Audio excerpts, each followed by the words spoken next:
Claro, podría ser una es muy medida interesante tardía, lo que por estás lo menos. planteando y lo sumo también a nuestra charla a Gustavo Descalzi desde Uruguay, que lo hemos recuperado. Es pregunta de ignorante puro, Adolfo. La cepa, Bueno, cuando yo a mí me también. hisopan y me da positivo, ¿yo puedo saber qué cepa es o solo es la Se positividad? tiene que hacer la secuenciación genómica.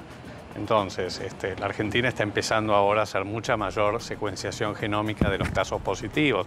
Países como Reino Unido, por ejemplo, secuencian casi todos los casos. ¿Hay que extraer algo más? No, sí, hay que hacer una secuencia. Hay que ver el genoma para saber exactamente cuál es la variante, dónde están las mutaciones, para saber si es la cepa P1, que es la brasileña, o es la de Río, la de Manaus, o la sudafricana o la inglesa. Hay que hacer una secuenciación. Está claro, pero no es un hisopado, no. Hay que te sacan sangre, ¿qué te hacen? No. Sobre el hisopado hay que hacer estudios ulteriores. O sea que si se quisiera, cada vez que vos te haces un hisopado, Sí. se hiciera con el recurso del caso, ¿no? Debe ser un fabuloso recurso, ¿no? Absolutamente, hay que tener secuenciadores. Ahora en LIS tiene uno, pero digamos, no es algo sencillo. Claro. Lo sumamos a Gustavo, que lo hemos recuperado, y que nos decía, Adrián, en los Estados Unidos, el porcentaje de vacunados de la población total hoy, día jueves, ¿cuánto es? Sí. Bueno, si tenemos en cuenta la inmunización completa, es decir, los que recibieron las 2 dosis o de la de Pfizer o de la de Moderna o una dosis de Johnson & Johnson, que es suficiente para considerarse completamente inmunizado, el porcentaje es del 10% de la población de los Estados Unidos. Estamos hablando de 33 casi millones de personas completamente inmunizadas. Ahora, si hablamos de los que ya recibieron por lo menos una dosis, estamos hablando ya del doble, del 20% de la población de los Estados Unidos que recibió, aunque sea una dosis. Por eso esto supera las expectativas de lo que se esperaba hace un mes. No hace 3 meses, que se esperaba más, pero hace un mes sí. Recordemos, Gustavo, que la expectativa es que en 30 días en el Uruguay tenga el 30% de la población vacunada. Entre el 30 y 45 días el Uruguay debería tener, si es así el cronograma que se pueda cumplir, que el gobierno ya lo planteó, cerca del 30% de nuestra población vacunada. Quiero decirles que además en los últimos 7 días Uruguay entró en zona roja. Es para toda la población uruguaya. Cuando usted tiene 25 personas cada 100.000 nuevos contagiados en los últimos 7 días. Tenemos 6 departamentos en zona roja y acaban de salir los datos. Hoy tenemos cifra récord de contagiados en el Uruguay, cerca de 9.200. Ha sido el número más grande que hemos tenido desde que comenzó. Bien, ahí tenemos un problema. Adrián, se ha probado, me vas a corregir, Adolfo, se ha demostrado que la persona que padeció COVID necesita solo una dosis para generar. ¿Estoy diciendo bien? Todavía no hay una evidencia contundente al respecto.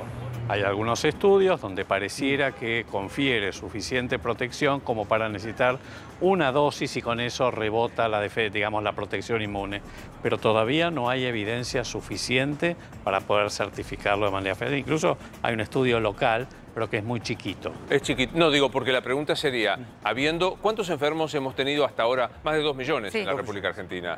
Más de 2 millones. Más de 2 millones. Si no conviene vacunar a esa gente para generar más inmunidad, no digo de rebaño, pero más inmunidad comunitaria. Bueno, justamente una de las hipótesis que se barajan es aprovechar que en la Argentina hay más de 2 millones de casos confirmados y decir, bueno, a esa población le damos solo una dosis. Lo que pasa también es que no es tan sencillo. No es tan sencillo, hay que ver cómo se hizo el diagnóstico. O sea, es algo, todavía yo diría que no creo que en estos próximos meses esto se pueda poner, se pueda implementar. Ayer decías, Adrián, que la gente en algunos lugares ya empezó a desembarazarse del barbijo, de la máscara y demás. Contame un poco más de esto, por favor. Sí. Bueno, en realidad son los gobiernos, ¿no?, de algunos estados, especialmente los de Texas y Mississippi, que son los que desde las gobernaciones de estos estados, liberaron de toda penalización al no uso de barbijo. El uso de barbijo era obligatorio en Texas y en Mississippi hasta esta semana, y a partir de ahora los dueños de establecimientos, por ejemplo de bares o restaurantes, que son lugares realmente peligrosos para el contagio, no pueden obligar a la gente a usar barbijos. y de hecho tampoco se les puede pedir, pero lo que no se puede hacer es multarlo o labrarle algún tipo de acta de infracción y mucho menos tener pena de prisión, ¿no? Que esos serían casos extremos ya. Pero lo que ha pasado, lo que está sucediendo en estos estados es que algunos alcaldes se rebelan y tratan de poner normas para que se siga cumpliendo con estas disposiciones anteriores y sobre todo la gente no se está plegando masivamente a dejar el barbijo de lado y a dejar de guardar distancia social. Siguen con precauciones porque, bueno, como dicen aquí, les gusta decir, es el síndrome de la jaula abierta, ¿no? De un pájaro que estuvo mucho tiempo encerrado, vos le abrís la puertita y no salen. Bueno, es lo mismo que pasaba también con la gente cuando tenía que volver a los restaurantes, aún siguiendo los protocolos de salud correspondientes, no se animaban a volver. Bueno, ahora no se animan a salir, justamente porque todavía no sienten la confianza suficiente para hacerlo. Pero sí, hay una tendencia hacia eso y hay un pedido muy grande de la Casa Blanca de que todavía no se desprendan del barbijo porque falta mucho camino por recorrer, aun cuando la vacunación va a buen ritmo. Bueno, yo que soy un televidente fan de tu trabajo, Adrián, y que te veo hace mucho tiempo, estás ahí en Atlanta, en la capital de Georgia, no sé, a ojo de lo que se ve tu corte de cámara, pareciera como una actividad normal allí en este momento, o sea, que se ha vuelto la actividad totalmente normal, ¿o me equivoco? Absolutamente normal, y no solamente eso, sino que yo estacionaba el auto aquí enfrente de un teatro, como el teatro estaba cerrado, la gente no venía y ni siquiera pagaba estacionamiento. Esto se lo digo a ustedes en confidencialidad, ¿no? Obvio. No tenía que pagar el parquímetro. Pero ahora no puedo estacionar en ningún lado. Está lleno de gente, ves la gente en este centrito de Buckhead, si querés te lo puedo mostrar un poquito. Sí, claro. Uy, le hice cortarla. Pero ves, aquí están construyendo... Sí. Ahí te veo perfecto. Ahí te veo perfecto. Sí, lo puse en un ángulo medio extraño, quizá no estaba preparado, pero ves que los autos circulan normalmente y hay mucho tránsito, muchos más que el de transmisiones anteriores que teníamos aquí, que yo podía cruzar la calle sin mirar el semáforo, por ejemplo, ¿no? Así que bueno, aquí siguen construyendo, están los conitos porque construyen... todo, ¿no? Claro. Perdón por la desprolijidad. No, de ninguna manera. La culpa es toda mía. Contame qué pasa en Georgia en la actividad escolar. ¿Cómo se está resolviendo? Porque aquí sabés que hay burbujas, con algunas discusiones, porque se dice, en las escuelas se hacen burbujas con los chicos y después en la plaza están todos juntos. ¿Qué pasa allí en las escuelas, Adrián? Bueno, aquí la tendencia es a regresar a clases progresivamente. Yo tengo dos hijos de 14, hoy justo cumple 14 años el mayor y 11 años el menor. Y lo que sucede es, perdón, 10 años, estoy desvariando mal.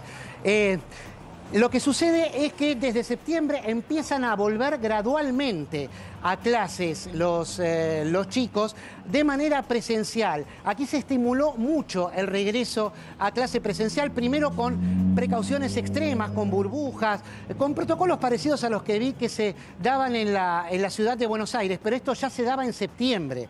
El ciclo escolar aquí empieza en agosto, en el estado de Georgia, y en algunos estados en los Estados Unidos en septiembre. Pero empezaron a volver, y ahora la verdad es que en algunos casos, como en el colegio de mis hijos, daban la opción de poder seguir desde tu casa o de volver de manera presencial. Primero los que volvían de manera presencial eran un 30%. Ahora prácticamente el porcentaje de los que pueden elegir es un 95% de presencial contra un 5% de los que prefieren seguir quedándose en casa por cuestiones de salud o porque tienen familiares muy vulnerables, pero la tendencia es a volver. En el resto de Estados Unidos es distinta la situación, ¿no? Porque en los colegios privados es un 9% de colegios privados en los Estados Unidos. El 91% de los colegios en los Estados Unidos es público, no los que vemos en las películas que tienen el autobús amarillo, que es gratis aquí, o sea, está pagado con los impuestos, y que se quedan todo el día y que van con la bandejita a comer. Bueno, todo eso, que es el 91%, Claro. ahí el porcentaje está más repartido entre los que van volviendo, los que no tienen las escuelas debidamente acondicionadas para volver y vuelven por turnos. O sea, Biden quiere unificar todo eso y quiere que para fin de ciclo lectivo, que aquí sería en junio, julio, ya el 100% de los chicos esté en clases. No depende siempre de cada estado, Claro. son 50 estados, los sindicatos en algunos son más fuertes que en otros. Y bueno, eso varía, pero Ahora, la tendencia es sí. que vuelvan. Adolfo, escuchando esta experiencia de los Estados Unidos, con este reinicio de las clases presenciales limitadas con burbujas, ¿vos te imaginás que esto es un paso para no volver atrás? ¿O con el frío puede, no sé, estropearse la idea de la educación presencial? Yo creo que no se puede volver atrás. Es más, creo que nunca se debieron haber cerrado las escuelas, excepto al principio, sobre todo cuando no se conocía ni la biología del virus, ni tampoco las características de la epidemia, ni cuál iba a ser el efecto de las medidas. Me parece que se prolongó excesivamente. Me parece una tragedia que haya habido un año sin clases presenciales, sobre todo para los chicos más pobres, claramente que no tienen ni acceso a la conectividad, ni apoyo parental, ni un ámbito para poder aprender. Yo creo que hay que hacerlo, por supuesto, con el cumplimiento de los protocolos y hay que ir viendo, de acuerdo a la trayectoria de la epidemia, tal vez haya que cerrar alguna escuela, porque hubo un brote durante un tiempo corto, pero de nuevo, la escuela tiene que ser lo último que se cierra y lo primero que se abre, y en general lo que se ha visto, más allá de que los chicos no son vectores importantes de contagio, lo que se ha visto es que en general cuando ocurre un brote en una escuela, esto responde a lo que está a la situación epidemiológica en esa localidad, no en la escuela. No es la escuela. Claro, no es la escuela. Entonces, no se puede volver atrás, porque nosotros no podemos rifar la única oportunidad que tenemos de desarrollo de capital humano, particularmente en los chicos más pobres, que no tienen ninguna otra oportunidad. Lo que se hizo fue un error grosero que no se puede volver a repetir. Sé que es muy dispar, Adrián, porque depende, como muy bien lo explicaste, de cada uno de los estados. Pero bueno, tomemos Georgia, tomemos la Florida. ¿Qué cosa está vedado? ¿Qué cosa no se puede hacer en Georgia en cuanto a eventos sociales, actividades clásicas que teníamos? Bueno, todavía, aunque está en revisión, justamente hacer grandes eventos, sobre todo en lugares cerrados, ¿no? Primero se podía hasta 50 personas, después 10 personas, pero lentamente aún los restaurantes van recuperando su capacidad para llegar al máximo. Hasta ahora están en un 50-75%, por ejemplo, pero yo diría que esas son las actividades que más vedadas están. Y después también tiene mucho que ver con las costumbres. En algunos trabajos se está estimulando el regreso a las oficinas, pero es una costumbre que, al haberse acostumbrado al teletrabajo y al convivir con los chicos en la casa y poderlos ir a buscar al colegio, ahora realmente cuesta mucho volver a cambiar estas costumbres, aun cuando muchas oficinas, muchos lugares de trabajo han rediseñado sus espacios con biombos, claro, con medidas especiales de higienización, para que vayan volviendo a su lugar original. De hecho, atención con esto, hay muchas empresas que están empezando a cerrar las oficinas, por lo menos no en un 100%, pero sí reduciendo la cantidad de edificios que alquilan, por ejemplo, porque ven que la gente no va a ir volviendo por lo menos en el próximo año o 2 años. Hay costumbres que va a costar revertir, y hay costumbres que puede ser que se hayan adoptado para quedarse, como el teletrabajo también. Eso es algo que aquí se plantea mucho y se discute mucho. También preguntando desde la ignorancia, Adolfo, ¿la burbuja tiene sentido? Por esto que yo te decía, sobre todo porque altera la economía doméstica todos los días, porque tenés que un chico entra a la mañana, otro chico a la tarde, una semana a la mañana. ¿Tiene sentido hoy? Yo creo que hay un poco de exageración con las burbujas, pues la verdad que por lo que yo veo en los padres de chicos pequeños, esto genera unos líos familiares enormes y impide a veces trabajar, o sea, y es como vos recién decías, los chicos salen de la escuela y después están todos juntos. Pero yo creo que eso habría que revisarlo. Me parece importante el cumplimiento de los protocolos, sobre todo en cuanto a el número de alumnos que puede haber en un aula, la ventilación, sobre todo los protocolos de entrada y salida de la escuela, etc. Pero el uso, por supuesto, de barbijo, distancia física, Pero me parece que las burbujas, si bien es cierto que, digamos, existen esto de las cortes, de que haya siempre un grupo de alumnos que sean seguidos por si hay algún caso, me parece que se está exagerando, sobre todo con el tema de los horarios, que es caótico. Repasemos para aquellos que nos están acompañando, junto con Adrián y demás, ¿qué va a pasar en las próximas horas respecto del vencimiento del distanciamiento social obligatorio en nuestro país? ¿Qué va a pasar con los vuelos? Hagamos un repaso, Nacho, respecto de vuelos. Se restringen los vuelos, principalmente a Brasil, 30%, Estados Unidos un 10% adicional de lo que se había restringido en febrero. También la Unión Europea, se mantiene la restricción para Reino Unido e Irlanda del Norte. También, Luis, en Panamá, Colombia, Perú, Ecuador van a reducirse aún más los vuelos. Esto es una disposición que va a sacar en las próximas horas Migraciones. No tiene que ver con la prolongación de la emergencia sanitaria, que la dispuso ya el gobierno hasta el 31 de diciembre. Y sí, obviamente, se renueva el distanciamiento social preventivo y obligatorio, el famoso DISPO. ¿Qué más puede llegar a pasar, Rosario? Hasta el 9 de abril se está pensando, o sea, se extiende hasta el 9 de abril, o sea, estamos en marzo.